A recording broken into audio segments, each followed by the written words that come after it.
porque, para mim, tenho por certo que as aflições deste tempo presente não são para comparar com a glória que em nós há de ser revelada. E se nós somos filhos de Deus, somos logo herdeiros também, herdeiros de Deus e co-herdeiros de Cristo. Se é certo que com Ele padecemos, para que também com Ele sejamos glorificados. Eu tomo como base para a nossa meditação nesta manhã a carta do apóstolo São Paulo aos Romanos, nos versos 17 e 18. Então, Paulo fala que se com ele padecemos, com ele também nós seremos glorificados. O apóstolo São Paulo nos deixa claro, evidente, que existe um tempo de prova e dificuldades para aqueles que estão aqui e que vão desfrutar da glória ali no porvir. Todos que vão desfrutar da paz têm que antes conhecer a guerra, assim como todos que reconhecem a saúde têm que antes conhecer a doença. Nós tínhamos que estar perdidos para que então pudéssemos reconhecer e agarrar a salvação. Então, todas as coisas têm um propósito de ser na vida do cristão. Deixa-me repetir. E se nós somos filhos, somos logo herdeiros também, herdeiros de Deus e co-herdeiros de Cristo. Se é certo que com Ele padecemos, para que também com Ele sejamos glorificados.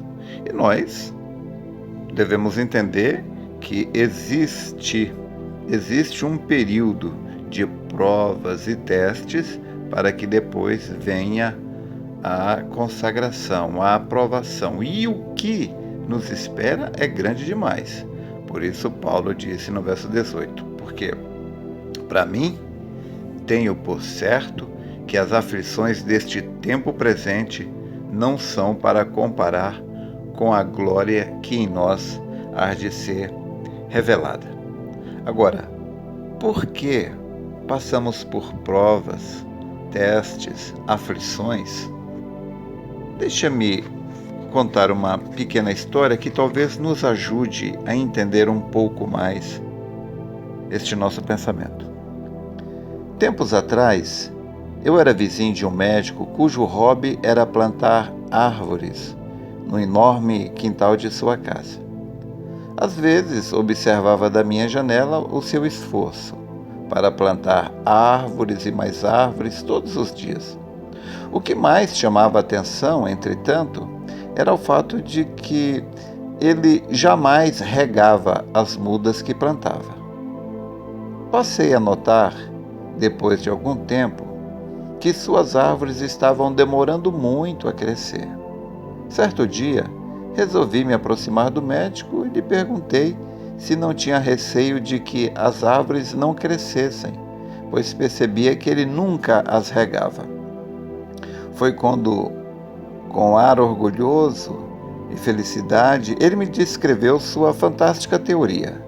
Ele disse que, se regasse suas plantas, as raízes se acomodariam na superfície e ficariam sempre esperando pela água mais fácil vinda de cima.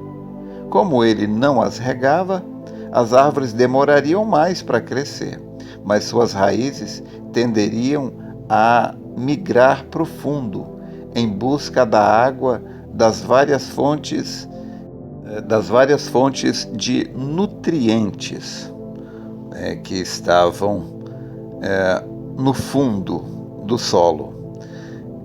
Assim, segundo ele, as árvores teriam raízes profundas e seriam mais resistentes às intempéries.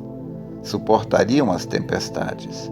Disse-me ainda que frequentemente dava uma palmadinha na árvore com um jornal enrolado, o que fazia isso para que se mantivessem sempre acordadas e atentas.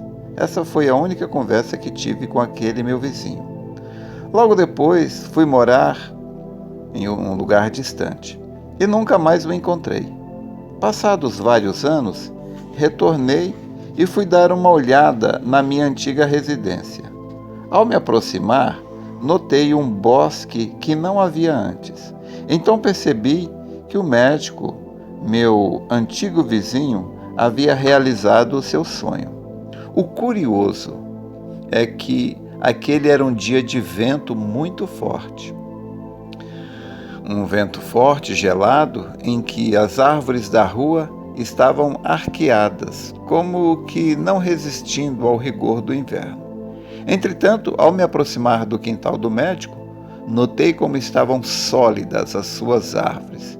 Praticamente não se moviam, resistindo implacavelmente àquela ventania toda.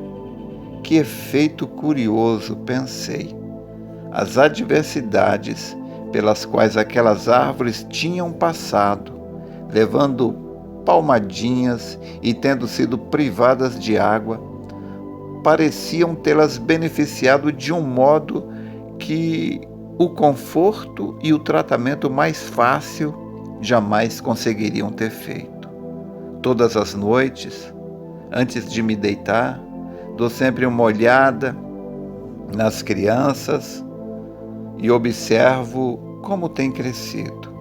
Frequentemente oro por elas.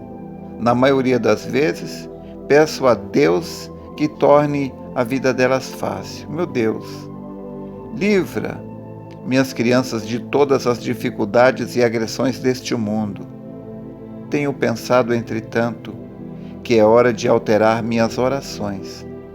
Essa mudança tem a ver com o fato de que é inevitável que os ventos gelados e fortes nos atinjam.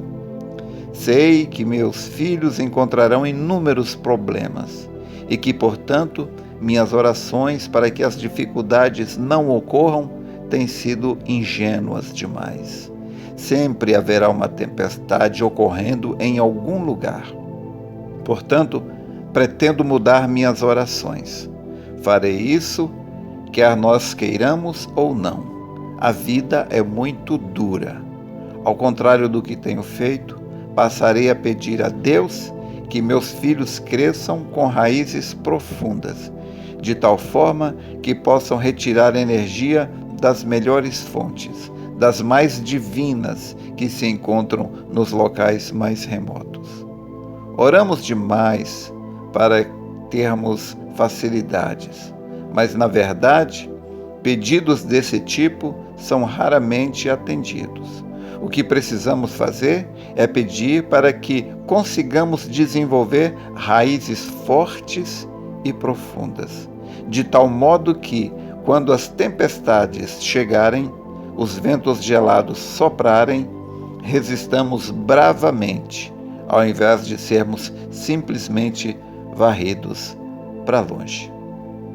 Esta é uma história que nos faz lembrar o que o profeta desta era nos disse. Ele disse: virá uma grande tempestade para cada homem, para cada mulher. E, se a sua casa vai resistir à tempestade ou não, vai depender da preparação que você tem feito. Então, eu tenho observado, creio que você também já observou, que nos tempos de vendavais, as árvores que você vê tombado são aquelas árvores que tinham as raízes na superfície. Nós devemos ser um tipo de árvore diferente. Não querer crescer para cima, sem antes crescer para baixo, em oração, em meditação, em reflexão na palavra de Deus. Se é certo que a tempestade vai vir, eu tenho que estar preparado. Você tem que estar preparada. Então, que façamos isto agora. O profeta trouxe uma frase em uma de suas mensagens que me fez pensar muito. Ele disse: em tempos de paz, devemos nos preparar para a guerra. Em tempos de calmaria, devemos nos preparar para a tempestade. E a melhor preparação é através da leitura, é através da oração. Espero ter te ajudado. Deus te abençoe.